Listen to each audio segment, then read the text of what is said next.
là depuis 14h30 presque. Donc, en tant qu'autorité, en plus il a tenu à être là jusqu'à présent, donc c'est le moment quand même de le féliciter. Merci beaucoup, professeur. Également pour les mots d'encouragement à l'emploi de notre frère, en tout cas un modèle pour les étudiants, mais également un modèle pour la société, professeur Moussa Diop. En tout cas, tous nos hommages, professeur. Merci beaucoup. Donc pour vous dire qu'en tout cas, ils ont démarré beaucoup d'activités. Professeur, soyez-en félicité et remercié. Donc l'activité de la bibliothèque a été lancée, si j'ai une bonne mémoire, le 3 août 2024. Donc vous voyez donc les jurés, c'est une nouvelle création, même pas une année, mais l'exemple qui a été donné, c'est qu'ils ont préféré fêter les femmes. Je pense que c'est une première activité publique. Peut-être le coordonnateur me dira. En tout cas, première activité, ils ont fêté la femme. En tout cas, ça c'est un très bon choix. Et également le thème. La promotion élitiste de la femme dans la gestion des affaires publiques. La promotion élitiste de la femme dans la gestion des affaires publiques est un thème crucial et d'actualité, particulièrement en cette journée des femmes. Cet thème aborde les enjeux liés à la représentation des femmes dans les instances décisionnelles et leur rôle dans l'élaboration des politiques publiques. Le choix de cet thème. Au cours de ces dernières décennies, la question de l'égalité entre les sexes a gagné en importance dans la scène mondiale.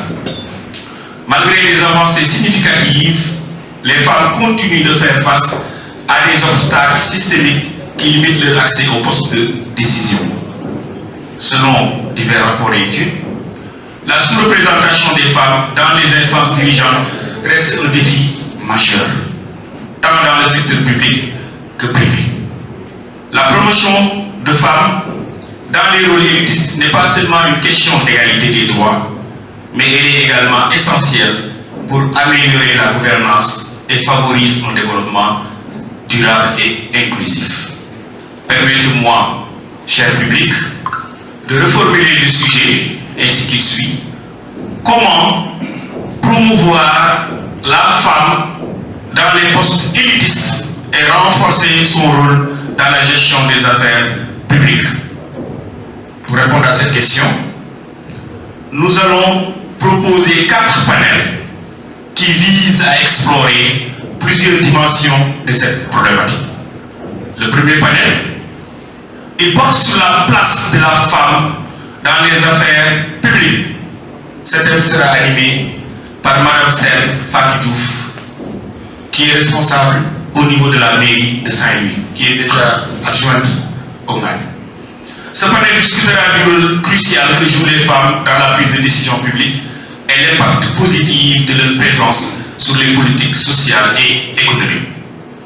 Comme deuxième panel, nous aurons la place de la femme dans un milieu professionnel majoritairement masculin.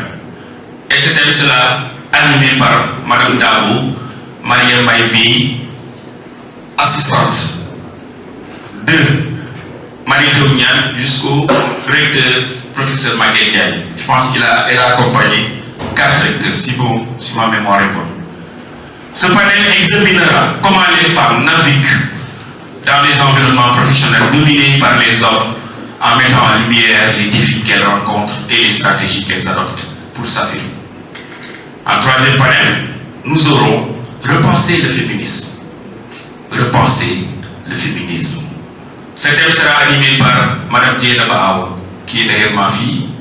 Ce panel abordera les évolutions du féminisme contemporain et son adaptation aux réalités actuelles, en cherchant à redéfinir ses objectifs pour mieux répondre aux besoins des femmes aujourd'hui. Et chers amis, on aura un dernier panel qui sera animé par d'excellents chercheurs et des enseignants. En tout cas, moi je les ai découverts récemment. Et chers sœurs, on est là, on sera là encore. Merci de la présence. Ce panel analysera l'importance des politiques de discrimination positive pour promouvoir l'égalité des sexes et soutenir l'accès des femmes aux postes de décision. Et, chers amis, sachez aujourd'hui que nous aurons comme méthodologie 15 minutes par panéliste.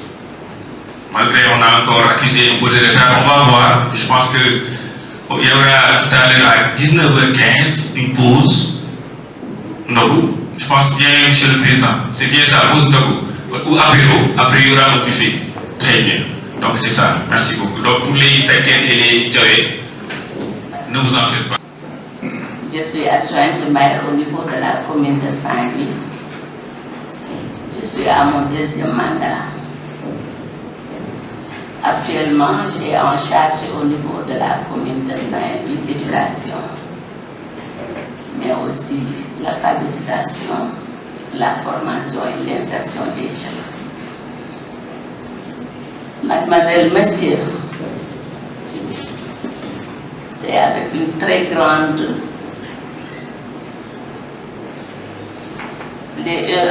grand plaisir que je suis ici pour essayer de vous présenter